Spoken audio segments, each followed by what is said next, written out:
आप सभी श्रोता मित्रों को हार्दिक नमस्कार।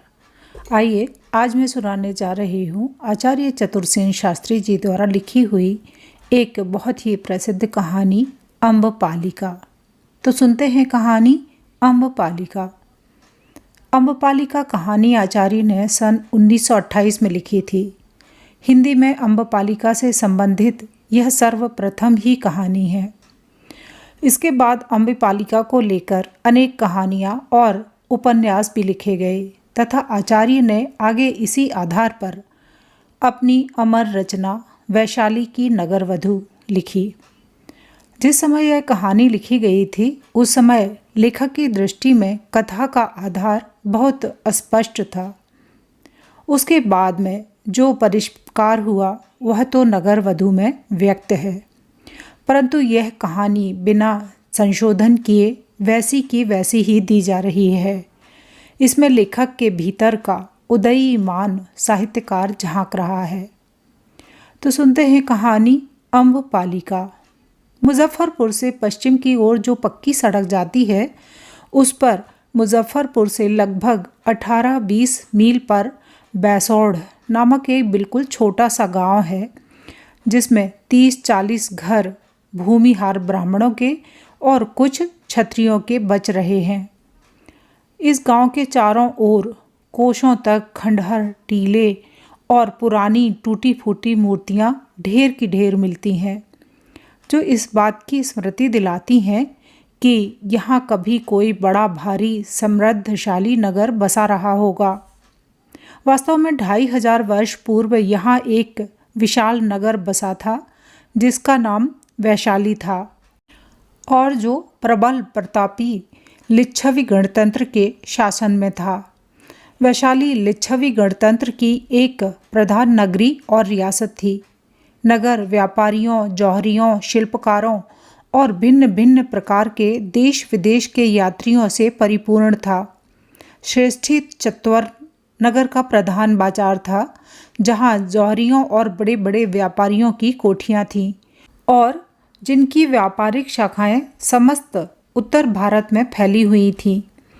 दुकानदार स्वच्छ परिधान धारण किए पान कुचरते, हंस हंस कर ग्राहकों से बातें करते। जौहरी पन्ना, लाल, मूंगा, मोती, पुखराज, हीरा और अन्य रत्नों की परीक्षा तथा लेन देन में व्यस्त रहते थे। निपुण कारीगर अनगढ़ रत्नों की सान चढ़ाते, स्वर्ण आभरणों में रंगीन रत्न जड़ते और मोती गूंथते थे। गंधी लोग केसर के थैले हिलाते थे। चंदन के तेलों में भिन्न भिन्न सुगंध मिलाकर इत्र बनाए जाते और नागरिक उनका खुला उपयोग करते थे। रेशम और बहुमूल्य महीन मलमल के व्यापारियों की दुकानों पर बगदाद और फारस के व्यापारी लंबे लंबे लबादे पहने भीड़ की भीड़ पड़े रहते थे। नगर की गलियां संकरी और तंग थीं और उनमें गगनचुंबी अट्टालिकाएं खड़ी थीं, जिनके अंधेरे तहखानों में इन धन कुबेरों का बड़ा भारी कोष और द्रव्य रखा रहता था। संध्या समय सुंदर श्वेत बैलों के रथों पर, जिन पर बढ़िया सुनहरा काम हुआ रहता था, नागरिक सैर करने राजपथ पर निकलते थे। इधर उधर हाथी झूमते हुए बढ़ा करते और उन पर उनके अधिपति रत्नाभरणों से रसज्जित अपने दासों तथा शरीर रक्षकों से घिरे हुए चला करते थे। अभी दिन निकलने में देरी थी।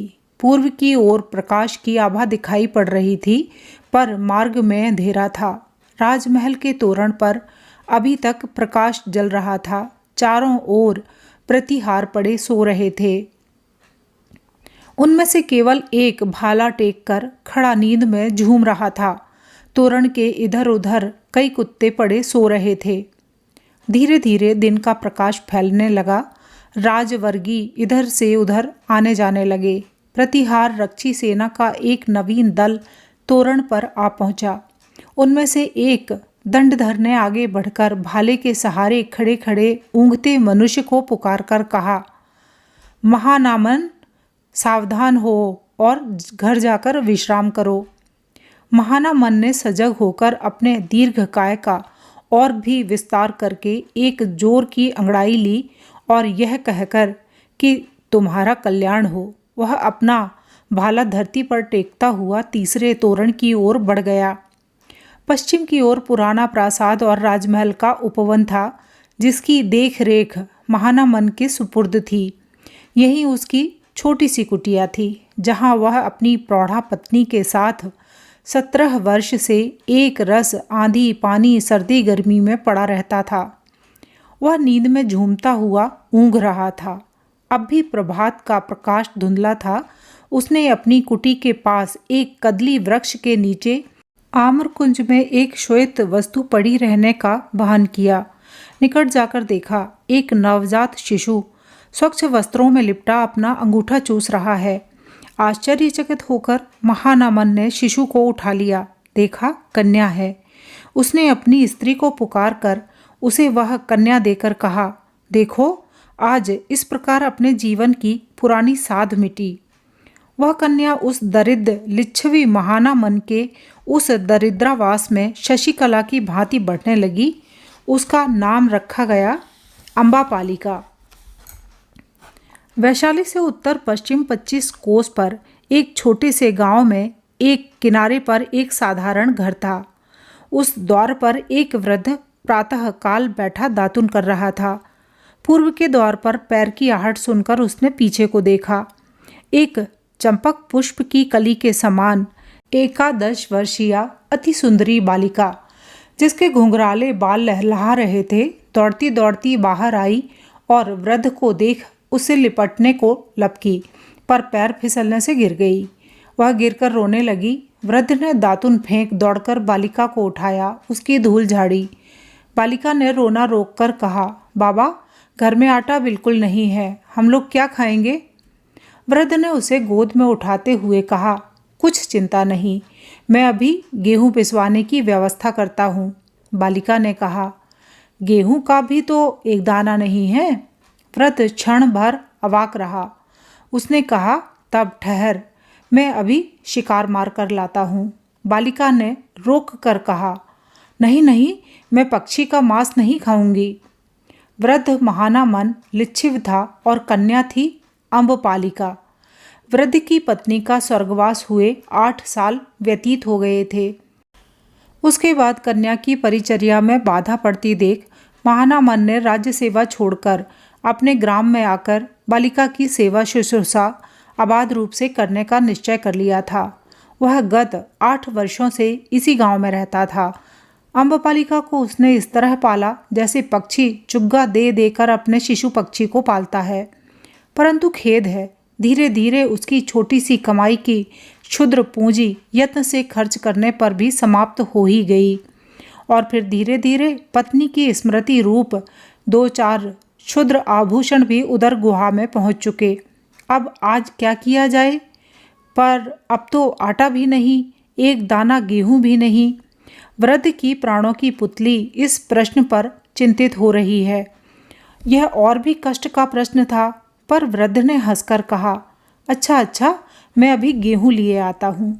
इतना कहकर वृद्ध ने बालिका के तड़ातड़ 3-4 चुम्बन लिए और उसे गोदी से उतारते उतारते 2 बूंद आंसू गिरा दिए।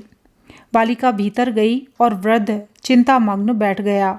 अंततः उसने एक बार फिर महाराज की सेवा में उपस्थित होकर पुरानी नौकरी की याचना करने का निश्चय किया। उसके बाहु का पौरुष तो थक चुका था, परंतु क्या किया जाए? कन्या का विचार सर्वोपरि था। फिर भी वृद्ध के अति गंभीर होने का यही मात्र कारण न था। लाख वृद्ध होने पर भी उसकी भुजा में बल था, बहुत था। पर उसकी चिंता थी बालिका का अप्रतिम सौंदर्य। सहस्त्राधिक बालिकाएं भी क्या उस पारिजात कुसुम तुल्य कुंदकलिका के समान थीं? किस पुष्प में उतनी गंध, कोमलता और सौंदर्य था? उसे भय था कि राज नियमानुसार वह विवाह से वंचित करके कहीं नगर वेश्या न बना दी जाए, क्योंकि लिच्छिव गणतंत्र में यह कानून था कि राज्य की जो कन्या अत्यधिक सुंदरी होती थी उसे किसी एक पुरुष की पत्नी न होने दिया जाकर नागरिकों के लिए सुरक्षित रखा जाया करता था। वास्तव में इसी भय से महानामन राजधानी छोड़कर भागा था, जिससे किसी की दृष्टि उस बालिका पर न पड़े। पर अब उपाय न था। महानमन ने राजधानी में एक बार जाने का निश्चय किया। वैशाली की ओर जाने वाली सड़क पर वर्षा के कारण बड़ी कीचड़ हो रही थी। कहीं कहीं तो नालों का पानी कच्ची सड़क को तोड़कर सड़क पर नदी की तरह बह रहा था। अभी वर्षा हो चुकी थी। वृद्ध और उसकी पुत्री दोनों भीग गए थे, पर धीरे धीरे बढ़े चले जा रहे थे। हवा बंद थी, गर्मी बढ़ गई थी और दूरस्थ पर्वतों की चोटियों में अस्त होते हुए सूर्य को देख देख कर वृद्ध डर रहा था। निकट किसी बस्ती के चिन्ह न थे। यदि कहीं चौपट में अंधेरा हो गया तो कहाँ रात कटेगी, बच्ची खाएगी क्या? यही वृद्ध के भय का कारण था। वह लाठी टेकता टेकता धीरे धीरे आगे बढ़ रहा था। वह स्वयं थक गया था और बालिका तो क्षण क्षण में विश्राम की इच्छा प्रकट कर रही थी। बालिका ने कहा, पिता, अब मैं और नहीं चल सकती। मेरे पैरों में देखो, लहू बह रहा है, वे फट गए हैं। वृद्ध ने स्नेह से उसे चुमकाकर कहा, अब थोड़ी दूर और, निकट ही कहीं गांव या बस्ती मिलने पर ठहरने में सुविधा रहेगा। पर बालिका और कुछ पग चलकर मार्ग में ही एक ऊंची जगह पर बैठ गई। वृद्ध भी निरुपाय हो पास ही बैठ गया। अंधकार ने चारों ओर से उन्हें घेर लिया। सहसा बालिका ने चौंक कर कहा, पिताजी, देखो, घोड़ों की टाप का शब्द सुनाई दे रहा है। बुढ़े ने उठकर दूर तक दृष्टि करके देखा। सड़क के निकट एक घना सैमल का वृक्ष था, जिसके नीचे घोर अंधकार था। वृद्ध कन्या का हाथ पकड़ वहीं जा छिपा। आकाश में अब भी बादल घिर रहे थे और फिर जोर की वर्षा होने के रंग-ढंग दिख पड़ते थे। बीच बीच में बिजली भी चमक जाती। थोड़ी देर बाद बहुत से सवार वहां तक आ पहुंचे। वर्षा भी शुरू हो गई। सवारों ने निश्चय किया कि उस वृक्ष के नीचे आश्रय लें। वृद्ध भय से बालिका को छाती में छिपाए वृक्ष की जड़ से चिपककर बैठ गया। सहसा बिजली की चमक में अश्वारोहियों ने वृक्ष के निकट मनुष्य मूर्ति को देखकर कहा, अरे, वृक्ष के निकट यह कौन है? वृद्ध वहां से हटकर चुपचाप खेत में जाने लगा। तत्क्षण एक वर्छा आकर उसकी छाती को विदीर्ण कर गया। वृद्ध एक चीत्कार करके धरती पर गिर गया। बालिका जोर से चिल्ला उठी। अश्वारोही दल ने निकट जाकर देखा। मृत पुरुष वृद्ध और निशस्त्र है। पर कन्या को देखते ही बर्छा फेंकने वाले सवार ने कहा, वाह, बूढ़े को मारकर रत्न मिला। इसमें किसी का साझा नहीं है। बालिका भय और शोक से चिल्ला उठी। अश्वारोही ने उसकी परवाह न कर उसे घोड़े पर रख लिया और वे आगे बढ़े। वैभवशालिनी वैशाली का जो श्रेष्ठी चत्वर नामक बाजार था, उसके उत्तर कोण पर एक विशाल प्रासाद, जिसके गुंबजों का प्रकाश रात्रि को गंगा पार से भी दिखता था। बाहर का सिंह द्वार विशाल पत्थरों का बनाया गया था, जिसे उठाना और जोड़ना दैत्यों का ही काम हो सकता था। इन पत्थरों पर स्थापित कला और शिल्प की सूक्ष्म बुद्धि खर्च की गई थी। डेवढ़ी पर गहरा हरा रंग किया हुआ था, जैसे ऊंचे मेहराबदार फाटक पर फूलों की गुथी हुई सुंदर मालाएं लटक रही थीं। पहले आंगन में प्रवेश करने पर श्वेत अट्टालिकाओं की पंक्ति दिख पड़ती थी। उनकी दीवारों पर कांच की तरह चमकदार श्वेत पलस्तर किया गया था।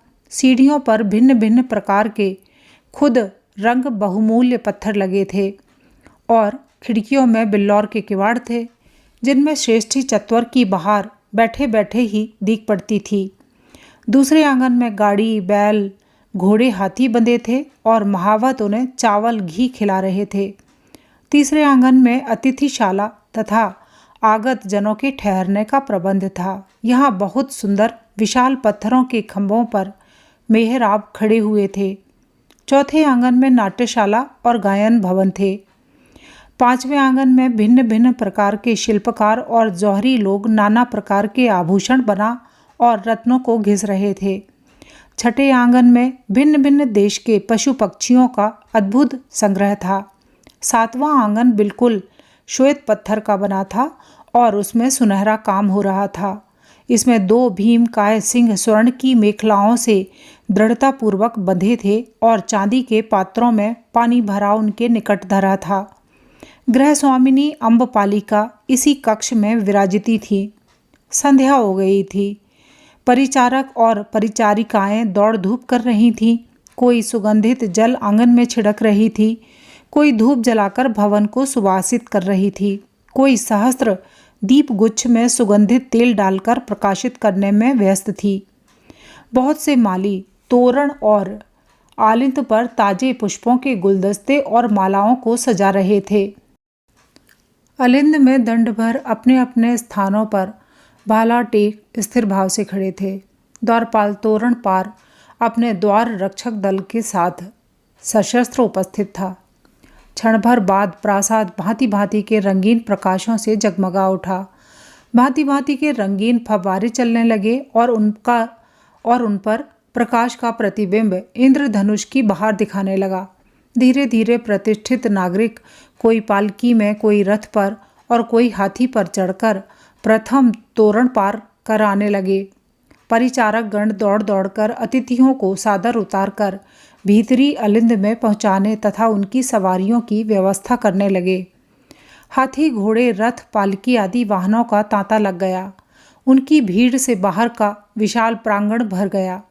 7वें तोरण के भीतर श्वेत पत्थर के एक विशाल सभा भवन में अम्बपालिका नागरिक युवकों की अभ्यर्थना कर रही थी। वह भवन एक टुकड़े के 64 हरे रंग के पत्थर के खंभों पर निर्मित हुआ था और इस पर रंगीन रत्नों को जड़कर फूल, पत्ती, पक्षी तथा वन के दृश्य बनाए गए थे। छत पर स्वर्ण का पत्थर मड़ा था, जहाँ पर बारीक खुदाई और रंगीन मीना का काम हो रहा था। इस विशाल भवन में दुग्ध फेन के समान उज्ज्वल वर्ण का अति मुलायम और बहुमूल्य बिछावन बिछा था।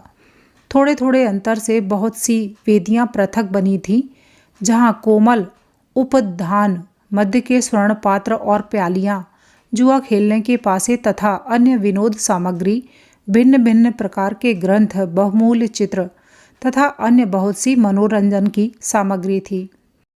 महाप्रतिहार अलिंद तक अतिथि युवकों को लाता, वहां से प्रधान परिचारिका उसे कक्ष तक ले आती। कक्ष द्वार पर स्वयं अम्बपालिका साक्षात रति के समान आगत जनों का हाथ पकड़कर स्वागत करती, एक वेदी पर ले जाकर बैठाती, सुगंध और पुष्प मालाओं से सत्कार करती तथा अपने हाथों से मद्य डालकर पिलाती थी। उस स्वर्ग सदन में रूप, यौवन और जीवन के आलोक में अर्धरात्रि तक नित्य ही माधुर्य और आनंद का प्रवाह बहता था। सैकड़ों दासियां दौड़ धूप करके याचित वस्तु तत्काल जुटा देती, फिर कुछ ठहर कर संगीत लहरी उठती। कोमल तंतु वाद्य गंभीर मृदंग के साथ वैशाली के श्रेष्ठी पुत्रों, राजवर्गियों और कुमारों के हृदय को मसोस डालता था। वाद्य की ताल पर मोम की पुतली के समान कुमारियां मधुर स्वर से स्वर, ताल और मूर्छनामय संगीत गान करती और नर्तकियां ठुमक कर नाचती थीं। उस स्वप्न सौंदर्य के दृश्य को युवक सुगंधित मद्य के घूंट के साथ पीकर अपने जन्म को धन्य मानते थे। अम्बपालिका अब 20 वर्ष की पूर्ण युवती थी। उसका यौवन और सौंदर्य मध्याकाश में था और लिच्छवी गणतंत्र के राजा ही नहीं, मगध, कौशल और विदेह के महाराजा तक उसके लिए सदैव अभिलाषी बने रहते थे। इन सभी महान नृपतियों की ओर से रत्न, अस्त्र, हाथी आदि भेंट में आते रहते थे और अम्बपालिका अपनी कृपा और प्रेम के चिन्ह स्वरूप कभी कभी ताजे फूलों की एकाध माला तथा कुछ गंध द्रव्य उन्हें प्रदान कर दिया करती थी। विधाता ने मानो उसे स्वर्ण से बनाया था। उसका रंग गोरा ही न था, उस पर सुनहरी प्रभा थी, जैसे चंपे की अविकसित कली में होती है। उसके शरीर की लचक, अंगों की सुडौलता वर्णन से बाहर की बात थी। उस सौंदर्य में विशेषता यह थी कि समय का अत्याचार भी उस सौंदर्य को नष्ट न कर सका था। जैसे मोती का पर्त उतार देने से नई आभा, नया पानी दमकने लगता है, उसी प्रकार अम्बपालिका का शरीर प्रति वर्ष निखार पाता था। उसका कद कुछ लंबा, देह मांसल और कुछ पीन थे। तिस पर उसकी कमर इतनी पतली थी कि उसे कटी बंधन बांधने की आवश्यकता ही नहीं पड़ती थी। उसके अंग प्रत्यंग चैतन्य थे, मानो प्रकृति ने उन्हें नृत्य करने और आनंद भोग करने को ही बनाया था। उसके नेत्रों में सूक्ष्म लालसा की झलक और दृष्टि में गजब की मदिरा भर रही थी। उसका स्वभाव सतेज था।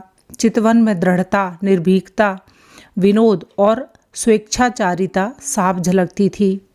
उसे देखते ही आमोद प्रमोद की अभिलाषा प्रत्येक पुरुष के हृदय में उत्पन्न हो जाती थी। जैसा कहा जा चुका है, उसकी रंगत पर एक सुनहरी झलक थी। गाल कोमल और गुलाबी थे, होंठ लाल और उत्फुल्ल थे, मानो कोई पका हुआ रसीला फल चमक रहा हो। उसके दांत हीरे की तरह स्वच्छ, चमकदार और अनार की पंक्ति की तरह सुडौल, कुछ पीन तथा अनीदार थे। नाक पतली, गर्दन हंस जैसी, कंधे सुडौल, बाहु मृणाल जैसी थी। सिर के बाल काले, लंबे, घुंघराले तथा रेशम से भी मुलायम थे। आंखें काली और कटीली, अंगुलियां पतली और मुलायम थीं। उन पर उसके गुलाबी नाखूनों की बड़ी बहार थी। पैर छोटे और सुंदर थे। जब वह ठसक के साथ उठकर खड़ी हो जाती तो लोग उसे एकटक देखते रह जाते थे। उसकी भुजाओं और देह का पूर्व भाग सदा खुला रहता था। वैशाली में बड़ी भारी बेचैनी फैल गई। अश्वारोही दल के दल नगर के तोरण से होकर नगर के बाहर निकल रहे थे। प्रतिहार लोग और किसी को न बाहर निकलने देते थे और न भीतर घुसने देते थे। तोरण के इधर उधर बहुत से नागरिक सेना का यह अकस्मात प्रस्थान देख रहे थे। एक पुरुष ने पूछा, क्यों भाई, जानते हो यह सेना कहाँ जा रही है? उसने कहा, न, यह कोई नहीं जानता। अश्वारोही दल निकल गया। पीछे कई सेना नायक धीरे धीरे परामर्श करते चले गए। क्षण भर में संवाद फैल गया। मगध के प्रतापी सम्राट शिशुनागवंशी बिंबिसार ने वैशाली पर चढ़ाई की। गंगा के दक्षिण छोर पर दुर्जय मगध सेना दृष्टि के उस छोर से इस छोर तक फैली हुई थी। इस सेना में 10,000 हाथी, 50,000 अश्वारोही और 5 लाख पैदल थे। वैशाली के लिच्छवी गणतंत्र का प्रताप भी साधारण न था। गंगा के उत्तर कोण पर देखते देखते सैन्य समूह एकत्रित हो गया। लिच्छवियों के पास 8,000 हाथी, 1 लाख अश्वारोही और 6 लाख पैदल थे। 3 दिन तक दोनों दल आमने सामने डटे रहे। तीसरे दिन लिच्छवी लोगों ने देखा उस पार डेरों की संख्या कम हो गई है। निपुण सहस्त्रों सैनिक घाट से पार आने की तैयारी कर रहे हैं, यह समझने में देर न लगी। दोपहर होते होते मगध सेना गंगा पार करने लगी। लिच्छवी सेना चुपचाप खड़ी रही। ज्यों ही कुछ सेना ने भूमि पर पांव रखा, त्यों ही वैशाली की सेना जय जयकार करते बढ़ चली, मानो सहस्त्र उल्कापात हुए हों। मेघ संघर्षण की तरह घोर गर्जना करके दोनों सेनाएं भिड़ गईं। मगध सेना की गति रुक गई। बाण, बर्छे और तलवारों की प्रलय मच गई। उस दिन दिन भर संग्राम रहा। सूर्यास्त देख दोनों सेनाएं पीछे को फिरी। 2 मास से नगर का घेरा जारी है। बीच बीच में युद्ध हो जाता है। कोई पक्ष निर्बल नहीं होता। नगर की 3 दिशाएं मगध शिविर से घिरी हैं। बीच में जो सबसे बड़ा डेरा है, उसके ऊपर सोने का गरुड़ ध्वज असत होते सूर्य की किरणों से अग्नि की तरह दमक रहा है। उसके आगे एक स्वर्ण पीठ पर गौर वर्ण सम्राट विराजमान है। निकट 1-2 विश्वासी पार्षद हैं। सम्राट अति सुंदर, बलिष्ठ और गंभीर मूर्ति है। नेत्रों में तेज और स्नेह, दृष्टि में वीरत्व और औदार्य तथा प्रतिभा में अदम्य तेज प्रकट हो रहा है। सम्राट आधे लेटे हुए कुछ मंत्रणा कर रहे हैं। एक कर्णिक नीचे बैठा उनके आदेशानुसार लिखता जाता है। एक दंडधर ने आगे बढ़कर पुकार कर कहा, महाराज, युवराज, भट्टारक पादीय गोपाल देव तोरण पर उपस्थित है। सम्राट ने चौंक कर उधर देखा और भीतर बुलाने का संकेत किया। साथ ही कर्णिक और मंत्री को विदा किया। गोपाल देव ने तलवार म्यान से खींच शीश से लगाई और फिर विनम्र निवेदन किया, महाराजा धीराज की आज्ञानुसार सब व्यवस्था ठीक है। देवश्री पधारने का कष्ट करें। सम्राट के नेत्रों में उत्फुल्लता उत्पन्न हुई। वे उठकर वस्त्र पहनने के लिए पट मंडप में घुस गए। वैशाली के राजपथ जनशून्य थे। 2 प्रहर रात्रि जा चुकी थी। युद्ध के आतंक ने नगर के उल्लास को मूर्छित कर दिया था। कहीं कहीं प्रहरी खड़े उस अंधकारमयी रात्रि में भयानक भूत से प्रतीत होते थे। धीरे धीरे 2 मनुष्य मूर्तियां अंधकार का भेदन करती हुई वैशाली के गुप्त द्वार के निकट पहुंची। एक ने द्वार पर आघात किया। भीतर प्रश्न हुआ, संकेत? मनुष्य मूर्ति ने कहा, अभिनय। हल्की चीत्कार करके द्वार खुल गया। दोनों मूर्तियां भीतर घुसकर राजपथ छोड़ अंधेरी गलियों और अट्टालिकाओं की परछाई में छिपती छिपती आगे बढ़ने लगीं। एक स्थान पर प्रहरी ने बाधा देकर पूछा, कौन? एक व्यक्ति ने कहा, आगे बढ़कर देखो। प्रहरी निकट आया। हठात दूसरे व्यक्ति ने उसका सिर धड़ से जुदा कर दिया। दोनों फिर आगे बढ़े। अम्बपालिका के द्वार पर अंततः उनकी यात्रा समाप्त हुई। द्वार पर एक प्रतिहार मानो उनकी प्रतीक्षा कर रहा था। संकेत करते ही उसने द्वार खोल दिया और आगंतुक गण को भीतर लेकर द्वार बंद कर लिया। आज इस विशाल राजमहल सदृश भवन में सन्नाटा था। न रंग बिरंगी रोशनी, न फव्वारे, न दास दासी गणों की दौड़ धूप। दोनों व्यक्ति चुपचाप प्रतिहार के साथ जा रहे थे। 7वें अलिंद को पार करने पर देखा, एक और मूर्ति एक खंबे के सहारे खड़ी है। उसने आगे बढ़कर कहा, इधर से पधारिए श्रीमान। प्रतिहार वहीं रुक गया। नवीन व्यक्ति स्त्री थी और वह सर्वांग काले वस्त्र से ढांपे हुए थी। दोनों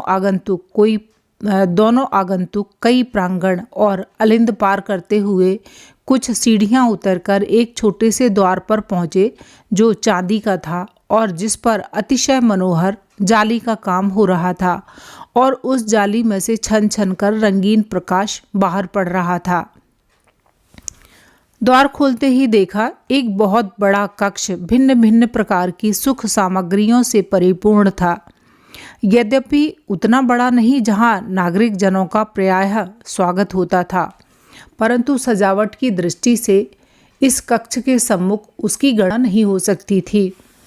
यह समस्त भवन श्वेत और काले पत्थरों से बना था और सर्वत्र ही सुनहरी पच्चीकारी का काम हो रहा था। उसमें बड़े बड़े बिल्लौर के 8 पहलू अमूल्य खंबे लगे थे, जिसमें मनुष्य का हूबहू प्रतिबिंब सहस्त्रों की संख्याओं में दिखता था। बड़े बड़े और भिन्न भिन्न भावपूर्ण चित्र टंगे थे। सहस्त्र दीप गुच्छों में सुगंधित तेल जल रहा था। समस्त कक्ष भीनी सुगंध से महक रहा था। धरती पर एक महामूल्यवान रंगीन बिछावन था, जिस पर पैर पड़ते ही हाथ पर धंस जाता था। बीचों बीच एक विचित्र आकृति की 16 पहलू सोने की चौकी पड़ी थी, जिस पर मोर पंख के खंभों पर मोतियों की झालर लगाकर चंदोबा तन रहा था और पीछे रंगीन रेशम के पर्दे लटक रहे थे, जिसमें ताजे पुष्पों का श्रृंगार बड़ी सुघड़ाई से किया गया था। निकट ही एक छोटी सी रत्न जटित तिपाई पर मध्य पात्र और पन्ने का बड़ा सा पात्र धरा हुआ था। हठात सामने का पर्दा उठा। उसमें वह रूप राशि प्रकट हुई, जिसके बिना अलिंद शून्य हो रहा था। उसे देखते ही आगंतुक गण में से एक तो धीरे धीरे पीछे हटकर कक्ष से बाहर हो गया। दूसरा व्यक्ति स्तंभित सा खड़ा रहा। अम्बपालिका आगे बढ़ी। वह बहुत महीन श्वेत रेशम की पोशाक पहने हुए थी। वह इतनी बारीक थी कि उसके आर पार साफ दिख पड़ता था। उसमें से छनकर उसके सुनहरे शरीर की रंगत अपूर्व छटा दिखा रही थी, पर यह कमर तक ही थी वह चोली या कोई दूसरा वस्त्र नहीं पहने थी, इसलिए उसकी कमर के ऊपर के अंग प्रत्यंग साफ दिख पड़ते थे। विधाता ने उसे किस क्षण में गढ़ा था? हमारी तो यह धारणा है कि कोई चित्रकार न तो वैसा चित्र ही अंकित कर सकता था और न कोई मूर्तिकार वैसी मूर्ति ही बना सकता था। उस भुवन मोहिनी की छटा आगंतुक के हृदय को छेद कर पार हो गई। काले रंग के बाल उसके उज्ज्वल और स्निग्ध कंधों पर लहरा रहे थे। स्फटिक के समान चिकने मस्तक पर मोतियों का गुथा हुआ आभूषण अपूर्व शोभा दिखा रहा था। उसकी काली और कटीली आंखें, तोते के समान नुकीली नाक, बिंब फल जैसे अधर, ओष्ठ और अनारदाने के समान उज्ज्वल दांत, गोरा और गोल चिबुक बिना ही श्रृंगार के अनुराग और आनंद बिखेर रहा था। अब से 2500 वर्ष पूर्व की यह वैशाली की वेश्या ऐसी ही थी। मोती के कोर लगी सुंदर ओढ़नी पीछे की ओर लटक रही थी और इसलिए उसका उन्मत्त कर देने वाला मुख साफ देखा जा सकता था। वह अपनी पतली कमर में एक ढीला सा बहुमूल्य रंगीन शॉल लपेटे हुए थी। हंस के समान उज्ज्वल गर्दन में अंगूर के बराबर मोतियों की माला लटक रही थी और गोरी गोरी कलाइयों में नीलम की पहुंची पड़ी हुई थी। उस मकड़ी के जाले के समान बारीक उज्ज्वल परिधान के नीचे सुनहरे तारों की बुनावट का एक अद्भुत घाघरा था जो उस प्रकाश में बिजली की तरह चमक रहा था। पैरों में छोटी छोटी लाल रंग की उपानत थीं जो सुनहरे फीते से कस रही थीं। उस समय कक्ष में गुलाबी रंग का प्रकाश हो रहा था। उस प्रकाश में अम्बपालिका का मानो पर्दा चीरकर इस रूप रंग में प्रकट होना आगंतुक व्यक्ति को मूर्तिमती मदिरा का अवतरण सा प्रतीत हुआ। वह अभी तक स्तब्ध खड़ा था। धीरे धीरे अम्बपालिका आगे बढ़ी। उसके पीछे 16 दासियां एक ही रूप और रंग की मानो पाषाण प्रतिमाएं ही आगे बढ़ रही थीं। अम्बपालिका धीरे धीरे बढ़कर आगंतुक के निकट आकर झुकी और फिर घुटने के बल बैठ उसने कहा, परमेश्वर, परम वैष्णव, परम भट्टारक महाराजा धीराज की जय हो। उसके बाद उसने सम्राट के चरणों में प्रणाम करने को सिर झुका दिया। दासियां भी पृथ्वी पर झुक गईं। आगंतुक महाप्रतापी मगध सम्राट बिंबसार थे। उन्होंने हाथ बढ़ाकर अम्बपालिका को ऊपर उठाया। अम्बपालिका ने निवेदन किया, महाराजा धीराज पीठ पर विराजें। महाराज ने ऊपर का परिच्छद उतार फेंका। वे पीठ पर विराजमान हुए। अम्बपालिका ने नीचे धरती पर बैठकर सम्राट का गंध पुष्प आदि से सत्कार किया। उसके बाद उसने अपनी मद भरी आंखें सम्राट पर डालकर कहा, महाराजा धीराज ने बड़ी अनुकंपा की, बड़ा कष्ट किया। महाराज ने किंचित मोहक स्वर में कहा, अम्बपाली, यदि मैं यह कहूँ कि केवल विनोद के लिए आया हूँ तो यह यथार्थ नहीं। तुम्हारे रूप गुण की प्रशंसा सुनकर स्थिर नहीं रह सका और इस कठिन युद्ध में व्यस्त रहने पर भी तुम्हें देखने के लिए शत्रुपुरी में घुस आया, परंतु तुम्हारा प्रबंध धन्य है। अम्बपालिका लज्जित सी होकर जरा मुस्कुराकर, मैं पहले ही सुन चुकी हूँ कि देव स्त्रियों की चाटुकारी में बड़े प्रवीण हैं। सम्राट, चाटुकारी नहीं अम्बपालिके, तुम वास्तव में रूप और गुण में अद्वितीय हो। अम्बपालिका, श्रीमान, मैं कृतार्थ हुई। उसके बाद वह अपने मुक्ता वनिंदित दांतों की छटा दिखाते हुए सम्राट की सेवा में खड़ी हुई। सम्राट ने प्याला ले और उसे खींचकर बगल में बैठा लिया। संकेत पाते ही दासियों ने क्षण भर में गायन वाद्य का सरंजाम जुटा दिया। कक्ष संगीत लहरी में डूब गया और उस गंभीर निस्तब्ध रात्रि में मगध के प्रतापी सम्राट उस एक वेश्या पर अपने साम्राज्य को भूल बैठे। 1 वर्ष बीत गया। प्रतापी लिच्छवी राज मगध सम्राट के आगे मस्तक नत करने को बाध्य हुए। अब वैशाली में उमंग न थी। अम्बपालिका का द्वार सदैव बंद रहता था। द्वार पर कड़ा पहरा था। कोई व्यक्ति न उसे देख सकता था, न उससे मिल सकता था। उसके बहुत से युवक मित्र उस युद्ध में निहत हुए थे, पर जो बच रहे थे वे अम्बपाली के इस परिवर्तन पर आश्चर्यान्वित थे। वे किसी भी तरह उसका साक्षात न कर सकते थे। दूर दूर तक यह बात फैल गई थी। अम्बपालिका के सहस्त्रावधि वेतनभोगी दास दासी, सैनिक और अनुचरों में से भी केवल 2 व्यक्ति थे जो अम्बपालिका को देख सकते और उससे बात कर सकते थे। एक प्रधान परिचारिका युथिका, दूसरा एक वृद्ध दंडधर, जिसे भीतर बाहर सर्वत्र आने की स्वतंत्रता थी। सम्राट का आगमन केवल इन्हीं दोनों को मालूम था और वे दोनों ही यह रहस्य भी जानते थे कि अम्बपालिका को सम्राट से गर्भ है। यथा समय पुत्र प्रसव हुआ। यह रहस्य भी केवल इन्हीं 2 व्यक्तियों पर ही प्रकट हुआ और वह पुत्र उस दंडधर ने गुप्त रूप से राजधानी ले जाकर मगध सम्राट की गोद में डालकर अम्बपालिका का अनुरोध सुनाकर कहा, महाराजा धीराज की सेवा में मेरी स्वामिनी ने निवेदन किया है कि उनकी तुच्छ भेंट स्वरूप मगध के भावी सम्राट आपके चरणों में समर्पित हैं। सम्राट ने शिशु को सिंहासन पर डालकर वृद्ध दंडधर से उत्फुल्ल नयन से कहा, मगध के सम्राट को झटपट अभिवादन करो। दंडधर ने कोष से तलवार निकाल मस्तक पर लगाई और 3 बार जय घोष करके तलवार शिशु के चरणों में रख दी। सम्राट ने तलवार उठाकर वृद्ध की कमर में बांधते बांधते कहा, अपनी स्वामिनी को मेरी यह तुच्छ भेंट देना। यह कहकर उन्होंने एक वस्तु वृद्ध के हाथ में चुपचाप दे दी।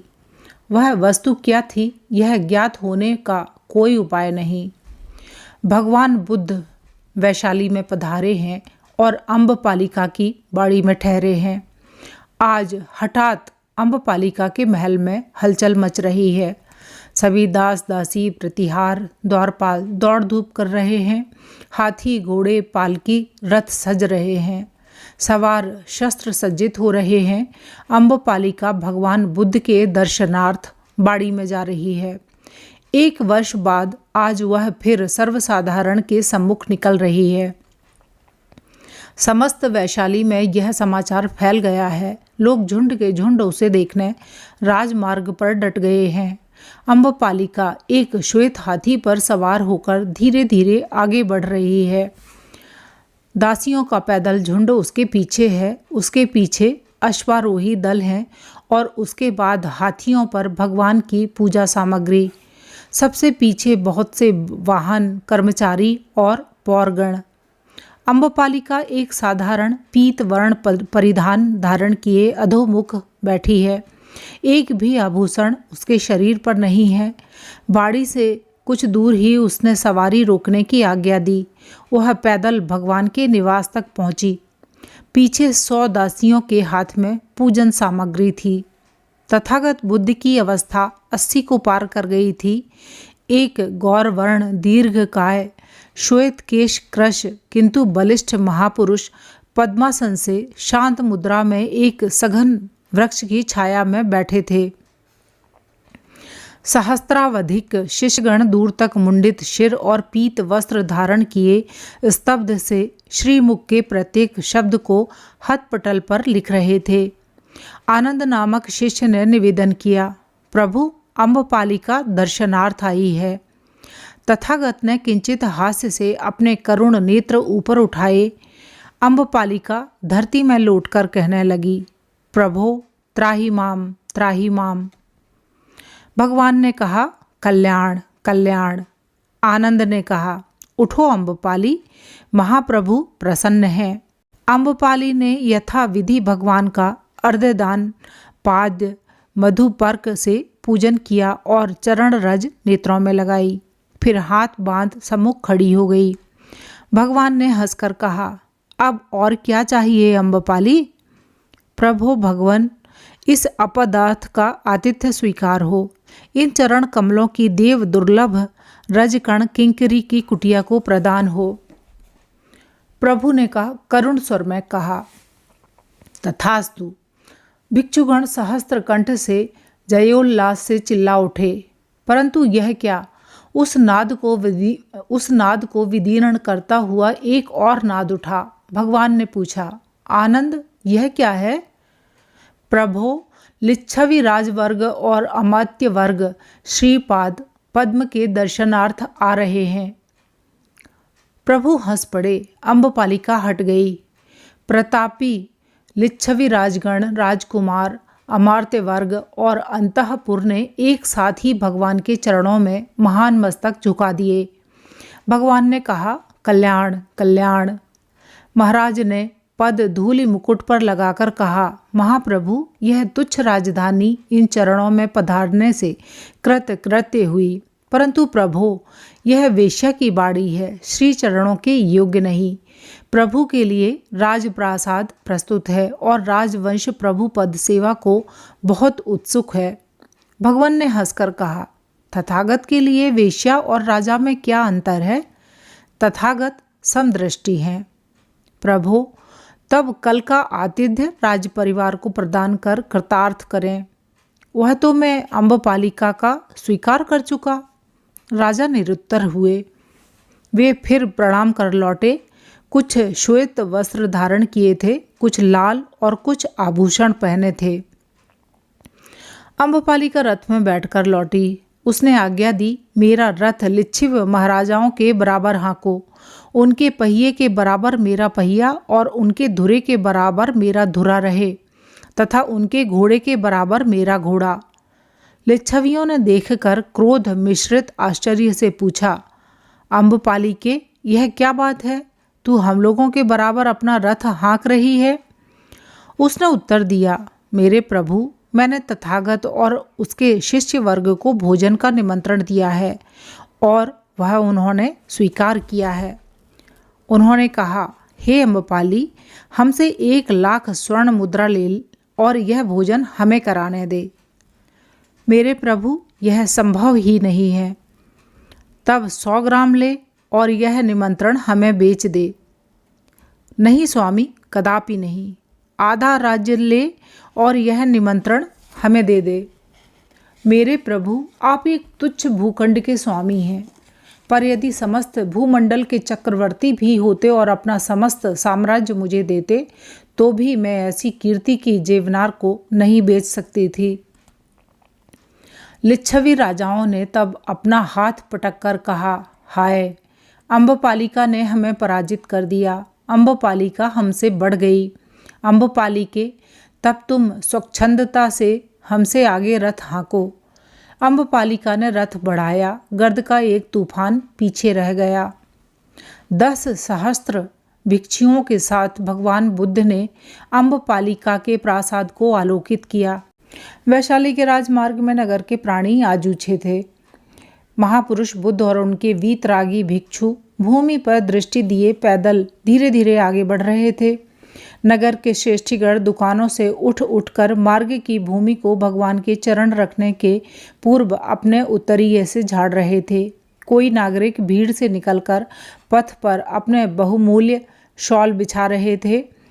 महाप्रभु बिना कुछ कहे एक रस धीरे धीरे आगे बढ़ रहे थे। वह महान सन्यासी, प्रबल वीतरागी, महाप्राण वृद्ध पुरुष श्रेष्ठ जय जयकार की प्रचंड घोषणा से जरा भी विचलित नहीं हो रहा था। उसकी दृष्टि मानो पृथ्वी में पाताल तक घुस गई थी और स्त्रियां झरोखों से खीर और पुष्प वर्षा कर रही थीं। अम्बपालिका का तोरण आते ही 4 दंडधरों ने दौड़कर पथ पर कौशेय बिछा दिया। द्वार में प्रवेश करने पर सर्वत्र कौशेय बिछा था। अनगिनत कर्मचारी भिक्षुगण के सम्मानार्थ दौड़ गए। पीत वसनधारी मुंडित भिक्षु नक्षत्रों की तरह उस विशाल प्रांगण में महाजन समूह में चमक रहे थे। अतिथिशाला में भगवान के पहुंचते ही अम्बपालिका ने 200 दासियों के साथ स्वयं आकर तथागत के चरणों में सिर झुकाया और वहां से वह अपने अंचल से पथ की धूल झाड़ती हुई प्रभु को भीतरी अलिंद तक ले गई। इस समय प्रभु के साथ केवल आनंद चल रहे थे। प्रांगण के मध्य में एक चंदन चौकी पर शुद्ध आसन बिछा था। अम्बपालिका के अनुरोध पर प्रभु वहां विराजमान हुए। अम्बपालिका ने अर्घ्यपाद्य दान देकर भोजन प्रस्तुत करने की आज्ञा मांगी। आज्ञा मिलते ही अम्बपालिका स्वयं स्वर्ण थाल में भोजन ले आई। अनेक प्रकार के चावल और रोटियां थीं। अम्बपालिका सेवा में करबद्ध खड़ी रही। भगवान ने मौन होकर भोजन किया और तृप्त होकर कहा, बस। अम्बपालिका के नेत्रों से अश्रुधारा बही। प्रभु ज्यों ही शुद्ध होकर आसन पर विराजे, अम्बपालिका ने पृथ्वी में गिरकर प्रणाम किया। भगवान ने कहा, अम्बपालिका, अब और तेरी क्या इच्छा है? प्रभु, एक तुच्छ भिक्षा प्रदान हो। तथागत ने गंभीर होकर कहा, वह क्या है? प्रभु, आज्ञा कीजिए, कोई भिक्षु अपना उत्तरीय प्रदान करे। आनंद ने उत्तरीय उतारकर अम्बपालिका को दे दिया। क्षण भर के लिए अम्बपालिका भीतर गई, परंतु दूसरे ही क्षण वह उसी वस्त्र से अंग लपेटे आ रही थी। उस बौद्ध भिक्षु ने प्रदान किए एकमात्र वस्त्र को छोड़कर उसके पास न कोई वस्त्र था न आभरण। उसके नेत्रों से अविरल अश्रुधारा बह रही थी। भगवान विमूढ़ उसका व्यापार देख रहे थे। वह आकर भगवान के सम्मुख फिर लौट गई। भगवान ने शुभ हस्त से उसे स्पर्श करके कहा, उठो उठो, हे कल्याणी, तुम्हारी इच्छा क्या है? महाप्रभु, अपवित्र दासी की धृष्टता क्षमा हो। यह महानारी शरीर कलंकित करके मैं जीवित रहने पर बाधित की गई। शुभ संकल्प से मैं वंचित रही। प्रभु, यह समस्त संपदा कलुषित तपश्चर्या का संचय है। मैं कितनी व्याकुल, कितनी कुंठित, कितनी शून्य हृदय रहकर अब तक जीवित रही हूँ। यह कैसे कहूँ? मेरे जीवन में दो ज्वलंत दिन आए। प्रथम दिन के फलस्वरूप मैं आज मगध के भावी सम्राट की राजमाता हूँ, परंतु भगवान, आज के महान पुण्य योग के फलस्वरूप अब मैं उससे भी उच्च पद प्राप्त करने की धृष्ट अभिलाषा करती हूँ। महाप्रभु, प्रसन्न हो। जब भगवान की चरण रज से यह घर पवित्र हुआ, तब यहाँ विलास और पाप कैसा? उसकी सामग्री ही क्यों, उसकी स्मृति ही क्यों? इसलिए भगवान के चरण कमलों में यह सारी संपदा, महल, अटारी, धन, कोष, हाथी, प्यादे, रथ, वस्त्र, भंडार आदि सब समर्पित है। प्रभु ने भिक्षा का उत्तरीय मुझे भिक्षा में दिया है। मेरे शरीर की लज्जा निवारण को यह बहुत है स्वामिन। आज से मैं अम्बपाली भिक्षुणी हुई। अब यह इस भिक्षा में प्राप्त पवित्र वस्त्र को प्राण देकर भी सम्मानित करेगी। हे प्रभु, आज्ञा हो। इतना कहकर अविरल अश्रुधारा से भगवत चरणों को धोती हुई अम्बपालिका बुद्ध की चरण रज नेत्रों से लगाकर उठी और धीरे धीरे महल से बाहर चली। महावीतरागी बुद्ध के नेत्र आप्यायित हुए। उन्होंने तथास्तु कहा और खड़े होकर उसका सिर स्पर्श करके कहा, कल्याण कल्याण। सहस्त्र सहस्त्र कंठ के से जय अम्बपालिके का गगन भेदी नाद उठा। सहस्त्रों नर नारी पीछे चले। अम्बपालिका उस पीत परिधान को धारण किए, नीचा सिर किए, पैदल उसी राजमार्ग से भूमि पर दृष्टि दिए धीरे धीरे नगर से बाहर जा रही थी और उसके पीछे समस्त नगर उमड़ा जा रहा था। खिड़कियों से पौर वधुएं पुष्प और खील वर्षा कर रही थीं। भगवान ने कहा, हे आनंद, यह स्थान बौद्ध भिक्षुओं का प्रथम विहार होगा। बौद्ध भिक्षु यहाँ रहकर सन्मार्ग का अन्वेषण करेंगे, यही तथागत की इच्छा है। आनंद ने सिर झुकाया। भिक्षु मंडल जयनाद कर उठा। बुद्ध भगवान धीरे धीरे उठकर नगर के राजमार्ग से आते हुए अम्बपालिका की बाड़ी में आकर अपने आसन पर विराजमान हुए। कुछ दूर एक वृक्ष की जड़ में अम्बपालिका स्थिर बैठी थी। भगवान को स्थित देख वह उठी और धीर भाव से प्रभु के सम्मुख आकर खड़ी हुई। भगवान ने उसकी ओर देखा। अम्बपालिका ने विनयावत होकर कहा, बुद्धं शरणं गच्छामि, धम्मं शरणं गच्छामि, संघं शरणं गच्छामि। तथागत स्थिर हुए। उन्होंने तत्काल पवित्र जल उसके मस्तक पर सिंचन किया और पवित्र वाक्यों का उपदेश देकर कहा, भिक्षुओं, महासाध्वी अम्बपालिका का स्वागत करो। फिर जयनाद से दिशाएं गूंज उठीं। अम्बपालिका तथागत तथा अन्य वृद्ध भिक्षुगण को प्रणाम कर वहां से चल दी और फिर वैशाली के पुरुष उसे न देख सके। अभी आप सुन रहे थे आचार्य चतुरसेन शास्त्री जी द्वारा लिखी हुई एक ऐतिहासिक कहानी अम्बपालिका। कहानी आपने पूरी सुनी, इसके लिए आपका बहुत धन्यवाद। नमस्कार।